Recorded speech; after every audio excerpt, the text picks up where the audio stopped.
The events of God of War Chains of Olympus take place before the very first God of War, in the time period after Kratos kills his family and goes in service of the gods for 10 years. And during that time, he's asked by the gods to do multiple things, and the story of our game actually takes place in that time period.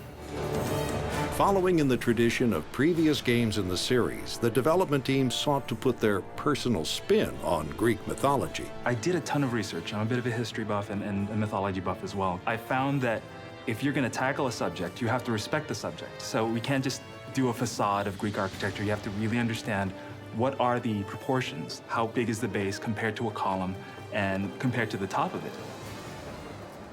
There's going to be things like Cyclopses, Minotaur, things that you've seen in other God of War games, and we wanted to make sure that we were faithful to that type of mythology. Of course, there's always a slight twist or spin that we'll put on things to make them, bigger, badder than they may be represented in traditional mythology. I look at archetypes, these recurring themes in human storytelling. What's the most efficient way to communicate this? For example, if someone has to represent death, what do you need to put in there in order for him to look like death? Olympus has sent a message, and I am here to deliver it.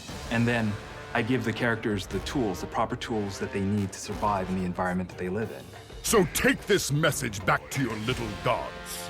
Part of keeping the epic feel was developing a camera that captured the essence of the story. When we were designing the levels, we wanted to make sure that we took into account where the cameras were going to be at all times so that we knew that we were seeing just what we wanted to see, directing the player in the right way via the camera angles. We had to rewrite a new camera system for the game. We have artists who spend time making sure the shots are great and compositions are beautiful and whatnot, but at the same time, never sacrificing gameplay as a result of that. Fearing the wrath of the gods, or at least the God of War fans, Ready at Dawn Studios did not rest on their laurels. Building the Ready at Dawn engine for our first game really was, more than anything, a challenge for ourselves to figure out if we would be able to do it. And as we released the last game and we pushed the engine as far as we could with 1.0, but of course with the requirements of a game like God of War, we knew that 1.0 was not going to be enough. So a huge part of the early development was making Ready at Dawn engine 2.0. We poked and prodded almost every system in the entire engine. We've optimized the render, our animation systems have been almost completely redone.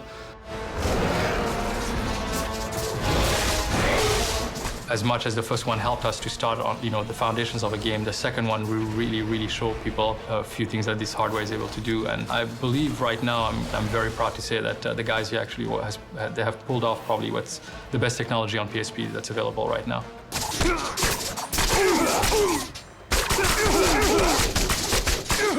Ultimately, the game is about brutal combat, and the team wanted to make sure the controls were seamless. Adapting the PSP controls from the PS2 version was a challenging task, but it's not an impossible task. We just had to really approach it in a very simple manner, go to the elements, and start simplifying controls, maybe doubling up controls here and there.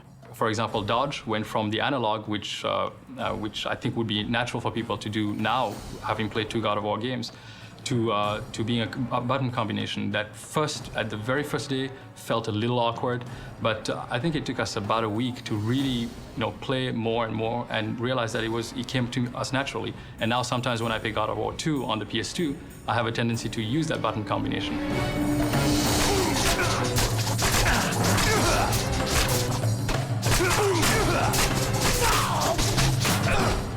No matter what platform you're on, Kratos is all about rage. We're not holding any punches with Kratos. All the combos that you're expecting are going to be there. Some new ones are going to be there, some slight variations to the more extended combat maneuvers, especially with things like parry and a lot of the more complex maneuvers. For example, one of the combos that's implemented already in the very early stages of the game is a type of windmill move, which is really cool because I don't think you've ever got that out of God of War really before. And what you get out of this is a very focused attack, something that you can target on one enemy that will do a lot of damage, but you have to be careful to use it in a big group, for example, because at the end of that move, you end up in a very vulnerable position. And what we wanted to give with that was a tactic, a strategy to use that move. The puzzles in God of War are definitely a very important element of the gameplay. There's a lot of action, and we need to break up some of that with some downtime. And one of the good ways of doing that is by giving the players something that they have to do where they actually have to exercise their mind.